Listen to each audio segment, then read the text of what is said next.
Naalala lang kita. So, bossing, di ba naalala mo kagabi? Meron akong isang sorpresa sa'yo. Surpresa. Naalala ko parang may sinabi ka. Oo, ganun. Isipin mo, bossing, kung ano yung bagay na winish mo, hindi nangyari. Simula nung lumipat tayo dito. Pinangarap natin yung basketball court, nandyan na. Pangarap na swimming pool, Andyan na. Broadhouse, andyan.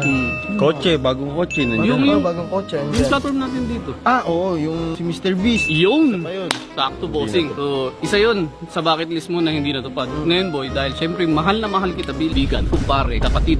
Syempre, gusto kong matupad yung wish mo. Ikaw na magiging tulay. Gumawa ko ng paraan, bossing, para yung pinapangarap mo na mangyari. Galing pa ibang bansa yun. Andyan si Mr. Beast. Makikilala mo na lang. Introducing Mr. Beast. Hold on. Your bro and Jimmy. Mr. Beast. Is that really you? Yeah, I'm from California. California, he's from Canada, mother. Kasi sabi sa akin ni Bro, nabalitaan niyo daw na gusto mo daw maging grandfather siya ni Lucas. Oo, ikaw nga yun. Paano ba naging ganyan yung mata mo, Brad? Patuloy ako. Oh my God, what happened to your face, Jimmy? But, you know, it's been my pleasure meeting you. Even I know that it's not you. Mr. Beast yan, not you. Not Ano ba yung mata ko? Tingnan mo yung mata ko. Paano si Mr. Beast yan?